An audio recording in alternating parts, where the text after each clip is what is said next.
This is Pukeology Podcast, where science meets your hilarious puke stories and the tips and tricks to stop that up-chuckle that you need. You never know what's going to spew out of her mouth. Here's my mama, Dr. PukeNoMo.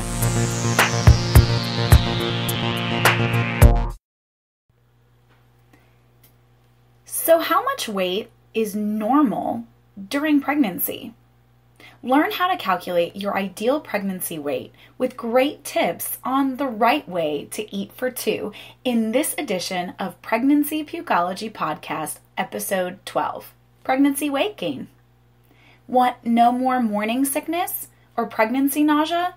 Or how about no more headaches or migraines? Visit our sponsor, nomonausea.com, the only natural way to instantly stop your worst nausea, vomiting, or second trimester headaches instantly. Or just place NoMo Nausea Band on your baby registry for your delivery bag at your nearest Bye Bye Baby and Babies R Us locations. And take care of your little ones too with the first natural kids nausea remedy, NoMo Nausea Kids, now available at your local CVS store. Don't forget to laugh with pregnancy humor that may just make you want to pee your pants, like you don't have to pee all the time anyway, with crazy hilarious stories from our listeners like Crying Cupcake, Cleaning Flight Crew, and Blanky Barf. If you want to learn more about your pregnancy, humor and knowledge is the key to help you survive these 9 months. And just know we're in this together. Today, you will learn the science behind where does all that baby weight go? What is my ideal pregnancy weight at this stage of pregnancy? And what to eat to stay on track with my pregnancy weight gainer. The Science of Puke, Pukeology.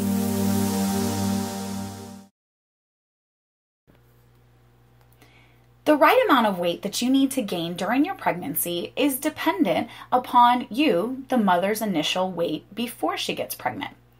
Always ask your healthcare provider about how much weight you should gain, but these are just ranges to give you kind of like a rough estimate. I don't know about you, but I felt lost.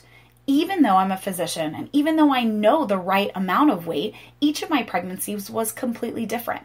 So go based on how much you currently weigh. If you are an average weight, and I mean a BMI that is considered normal, you should be gaining anywhere between 25 and 35 pounds. Now, if you're underweight, you need to gain a little bit more, between 28 and 40 pounds, and that again is dependent upon how much you are actually supposed to weigh pre-getting pregnant.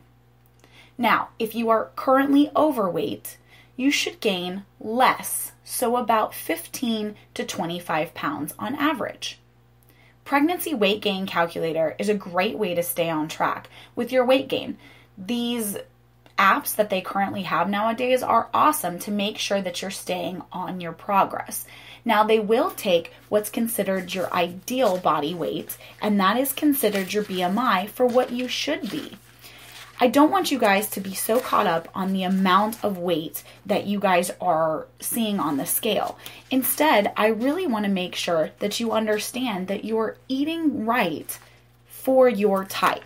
So that being said, it is really important that you guys do the best that you can do for you and the baby. So some pregnancies you gain a little bit more, or some you gain a little bit less. But as long as you're taking charge of what you're eating, and it's not just for two, but the amount of calories that you're consuming, as long as they are healthy and worthwhile. Did you know that in your first 3 months of pregnancy, you should gain no more than 5 pounds? Okay, so let's keep this math simple. And then right after the first 3 months, you've only gained those 5 pounds, you gain 1 pound a week during the rest of your pregnancy. So let's calculate where you're currently at. To make math super easy, the first 12 weeks, you should only gain 5 pounds, like we said before, because 12 weeks is in the first 3 months. Then each pound for each week after that.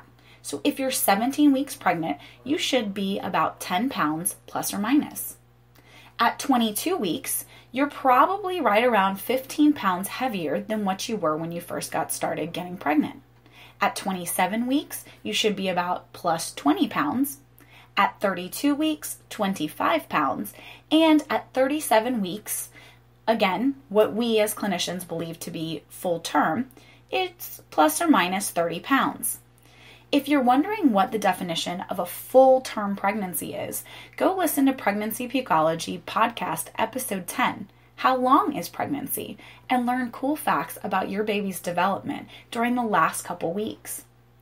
Here's a fun fact. Did you know that your baby's brain doubles starting from 35 weeks and up?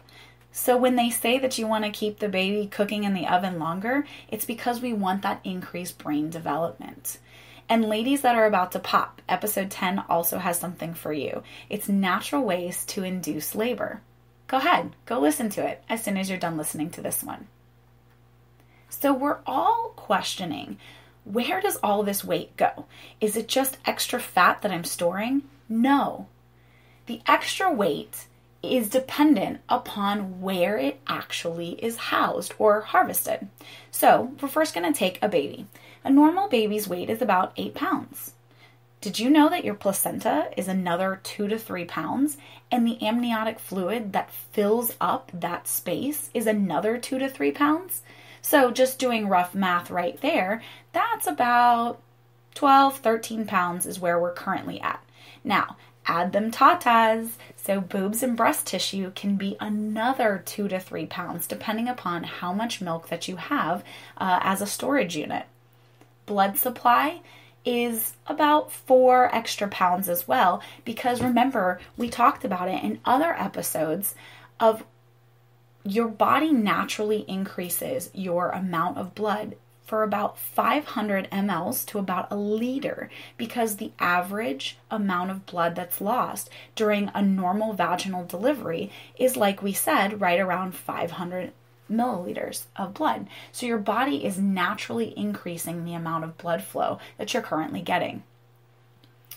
Now, stored fat for the delivery and for breastfeeding is around another 5 to 9 pounds. Yes, that's the first, or I should say for me, the last 10 pounds that finally came off. Stored fat, like we talked about, sucks, but it's necessary because, again, remember, think about all that coating, right? So fat is kind of an insulator. It helps to make sure that everything is working well, functioning, and when you don't have enough calories, it will end up breaking down that fat, especially since the baby is taking so much of your blood flow, your food, and things of that nature. Now, your uterus is actually another 2 to 5 pounds. So if we add that up, the baby being 8 pounds, the placenta, amniotic fluid, and boobs and breast tissue all being about 2 to 3 pounds, 4 pounds for blood supply, 5 to 9 pounds for stored fat, and your uterus as 2 to 5 pounds, we're in the range of right around 25 to 35 pounds total. That's exactly the amount of weight gain that your OBGYN and I want you to gain. If you're expecting twins, you should gain on average of 35 to 45 pounds during your pregnancy. So the rough estimate calculation is 1.5 pounds per week after gaining those first 5 pounds in the first 3 months. Remember, when you're carrying twins, you will need to double the amount of calories that you're consuming per day, and it's approximately 3,000 to 3,500 calories per day.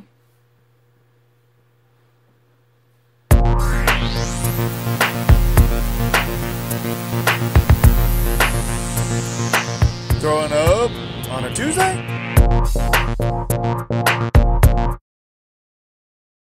One puke story. I was in the hallway with my students today, going to do that BMI testing, while first grade was on their way to lunch. In front of about 80 first graders, plus my 26 fourth graders, I lost in the trash can what was apparently supposed to be recycled paper only. That was my puke, headed all over just this last week's crafts. One of my best friends started making fun of me in front of our kids and asked if I had already been sneaking Valentine's Day cupcakes. He actually didn't know that I was pregnant yet, so I started bawling, then throwing up again, having even worse morning sickness. So I was doing a little crying cupcake and barfing combo.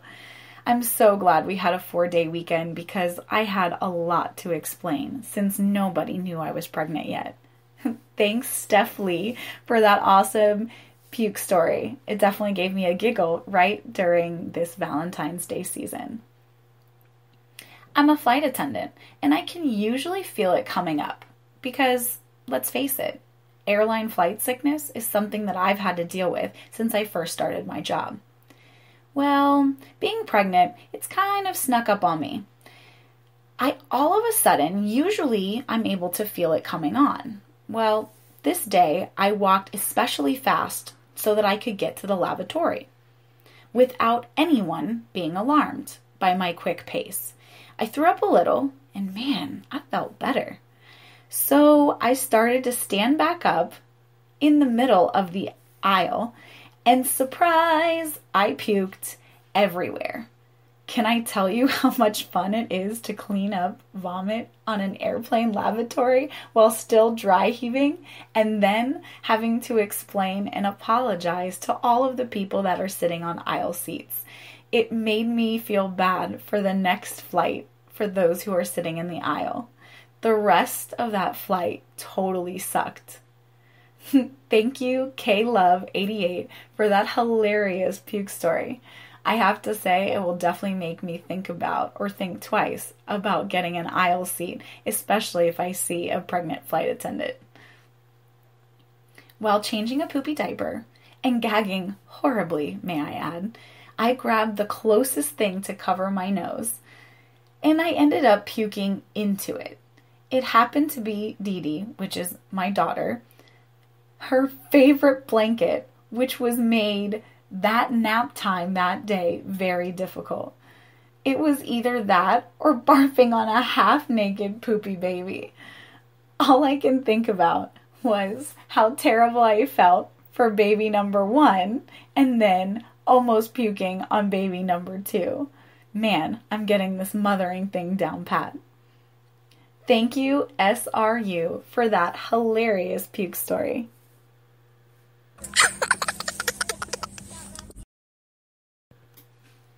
Do you have a hilarious pregnancy story that you just can't wait to share?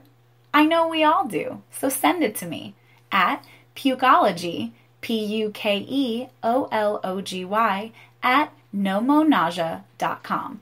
That's NOMONAUSEA.com. Or just tweet us at Pukeology so we can all have a great laugh. Tips and tricks to stop the up-chuckle that you need.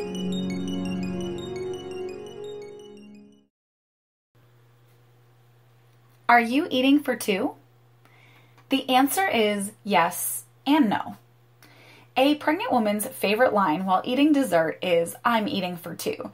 That's exactly what I used to say as I was shoving down a huge bowl of strawberry shortcake, especially during this season, and alongside with a strawberry milkshake. Let's just say that doesn't look like the greatest strawberry combo when it comes up on the pavement right in front of baby number 1. So I say that we're not exactly eating for 2 because you're really only supposed to consume about 150 to 300 extra healthy calories per day while pregnant. So again, people have this misconception that they're eating for 2, so they think they need to double their amount of calories that they have per day. Well, that's not the case at all. And let me just let you know that 150 to 300 extra calories works out to be about a cup of yogurt and 1 to 2 extra pieces of fruit. So don't go crazy and don't eat 2 different desserts because you really don't need it. Here's a few tips that I think can really help you gain the right amount of weight during your pregnancy. KISS. Keep it simple, snacking. Have on-the-go healthy snacks ready, like nuts, raisins, cheese, crackers, dried fruit, or yogurt. Snacks with high protein will help to keep you fuller longer. Did you know that 1 tablespoon of peanut butter is about 100 calories and 7 grams of protein? So think about how you can stay fuller longer. And I know with our other Pukeology podcast talking about what to eat, we discuss how you should be eating smaller meals, because as you have smaller frequent meals, you have a decreased chance of having that dreaded morning sickness. So you won't have anything that comes up. Or you can always visit our sponsor at nomonausea.com if you want to instantly stop morning sickness in 30 seconds, just using an essential oil infused acupressure band. Eat 5 to 6 meals, small meals, daily. Add some non-fat powdered milk or cream cheese or sour cream to things that you can, like mashed potatoes or scrambled eggs. This adds calcium, but also good fats to your diet out of things that you're already currently eating. I know this is hard, ladies, but limit your sweets and sugary drinks. Try to choose things like milk or water. So kick the extra calories from that soda goodbye, because you don't need it, and you know you're not supposed to consume more than 1 cup of any type of caffeinated beverage while being pregnant.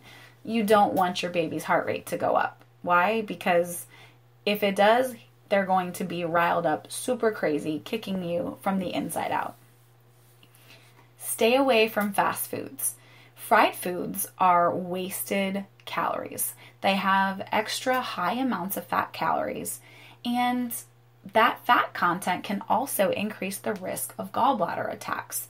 Believe it or not, you are at the F's, which are considered you are female, you are probably less than 40, and you are very fertile. And those 3 characteristics actually have the most increased amount of having a gallbladder attack. So again, a lot of pregnant women, immediately after they end up having the baby, they end up going in for what we call a lap chole. It's a procedure that ends up taking out the gallbladder because these attacks get so bad. And eating that fat, greasy food during your pregnancy will increase the chance of you having an attack even after you are pregnant. It also, super fried fatty foods will increase the amount of acid reflux that you have and increase your morning sickness. So stay away from all of those fast food temptations. Try to cook those healthy foods in a way by grilling them, baking, broiling, or boiling. Yes, chicken can be grilled, baked, broiled, or boiled. Try not to add salt to your food. You really don't want those extra puffy ankles that you already have. Holding water can cause edema. Edema, when it's considered pitting, is if you were to take your finger and put it on your lower extremity, and if your actual finger indent or indentation stays there, that means you're holding a lot of water. So don't increase that amount of water retention by adding salts. Instead, try natural seasoning or seasoning through fruits and vegetables, such as a little squeeze of lemon. Add some pepper and it makes a delicious lemon pepper chicken. Try some balsamic vinaigrette or honey mustard or other different types of salad dressings that you can use in a small amount to flavor the food. By the way, if you ever wanted to know why mustard is so amazing or why you're craving mustard during your pregnancy, it's because it has a high content of potassium, which potassium we know is good to decrease the muscle cramps. I don't know about you, but that was what I complained about the most. My toes would literally curl while I was pregnant. So what did I crave? Mustard on absolutely everything. It's even better than Gatorade and stuff like that because it has a higher content. Now, ladies, moderate exercise is very important. Keep doing what you did before you got pregnant when it comes to exercise. That's considered standard of care for any OBGYNs. They want you to keep up what you're doing. The only difference is if you were an extreme weight lifter, please don't lift anything more than 20 pounds from the first 3 months of pregnancy, because severe strenuous weightlifting has a high risk of losing the actual baby itself. So Let's try things that are nice, moderate exercises. Start taking a walk with hubby. Or push that stroller from baby number 1. Or even better, something that's even softer on the knees and joints is things like swimming. It's amazing. You feel like you're floating. You don't witness that you have this extra amount of weight loss, but you're also getting a great cardiovascular workout at the same time that you're able to stretch things from relaxin, which is the hormone that relaxes everything out. Again, exercise is wonderful to keep those calories moving and to help increase your basal metabolic rate. Remember, guys, you are not eating for 2, but more so exercising to build and grow a wonderful, healthy baby. Now you know the science behind the perfect pregnancy weight and how much that weight is actually distributed in your body.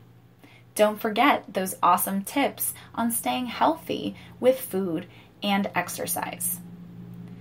All of this in this Pregnancy Pukeology podcast to give you the answers for your best pregnancy ever. And that information is what is up there to date. If you love Pregnancy Pukeology Podcasts, let me know. Give me 5-star rating, hearts for like, or even better yet, on iTunes, leave a comment and tell me what you loved. Don't forget to download this episode, but more importantly, share it with all your Prego friends. Thanks again for listening to Pregnancy Pukeology Podcast, Episode 12, Pregnancy Weight Gain, and have a wonderful Valentine's Day. Pukeology Podcast, edutainment at its finest.